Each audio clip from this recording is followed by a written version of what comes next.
Allô tout le monde, j'espère que vous vous portez bien. Donc, cette semaine, on parle des masques de l'âme. Nous avons parlé déjà du masque du rejet dans le premier vidéo. On a parlé du masque du dépendant. Et aujourd'hui, nous abordons le masque du masochiste, donc pour symboliser la blessure de l'humiliation. OK? J'aimerais vous dire qu'on reconnaît cette blessure surtout à celui qui prend tout sur lui ou sur elle, qui se charge des souffrances des autres pour éviter ses propres émotions. Il a besoin aussi de plaire aux autres, hein, pour se sentir aimé. Il se sacrifie aussi beaucoup pour les autres, à dire oui, même quand il a envie de dire non. Et aussi, c'est une blessure que l'on porte qui est très culpabilisante. Et on est toujours dans la culpabilité incessante. Et beaucoup de personnes ont de la misère aussi à se défaire parce qu'elles pensent que le sacrifice et la souffrance sont des preuves d'amour et de valeur.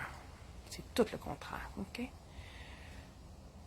Donc, le masque du masochiste que je porte aujourd'hui est comme la réponse de protection pour éviter de faire justement face à ses propres besoins, ses propres douleurs.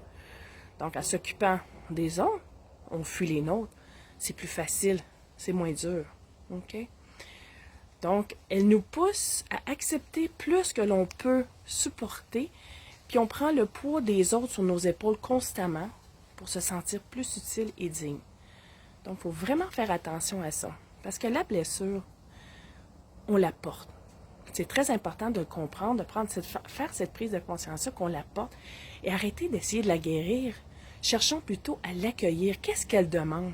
Elle a besoin d'attention puis d'amour. Puis plus vous la mettrez en lumière, plus vous en détacherez et moins elle va vous affecter. OK? Donc, quand il y a une situation X qui se présente, bien, vous serez de moins en moins dans le jugement et dans l'auto-sabotage parce que vous allez en prendre conscience et au lieu de voir ça comme une souffrance, vous allez le voir comme une opportunité de croissance. Vraiment, là, c'est quelque chose qui nous aide à guérir pour mieux nous comprendre. OK?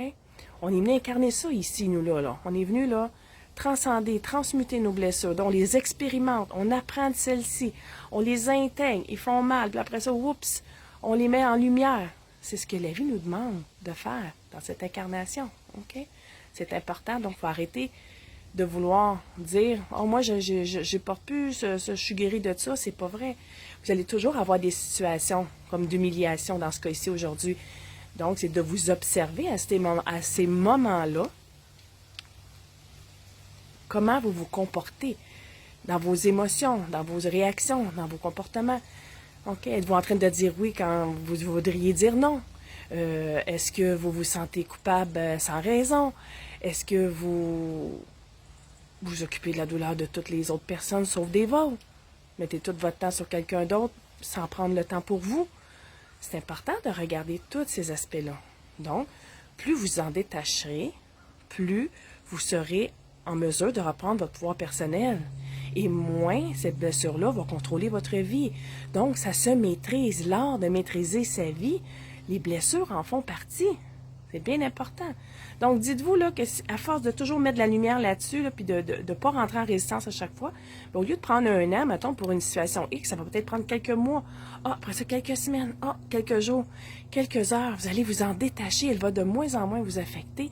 Donc, ça va devenir beaucoup plus épanouissant pour vous et vous allez arrêter de vous identifier à cette souffrance-là parce que ça ne vous définit pas. Ça ne vous définit pas. Vous pensez que ça vous définit. C'est juste que vous avez encore le libre arbitre de dire, OK, elle demande l'attention et de l'amour, donc je mets tout ce que j'ai à mettre dessus au lieu d'y résister, puis de rentrer en réaction, puis de sauver, puis de ne pas faire ce qu'il faut. Tout simplement. D'accord? Donc, c'est un peu ça aujourd'hui pour la blessure de l'humiliation. Donc, j'espère que ça a résonné en vous. Fait que je vous embrasse. On se revoit plus tard. Bye bye!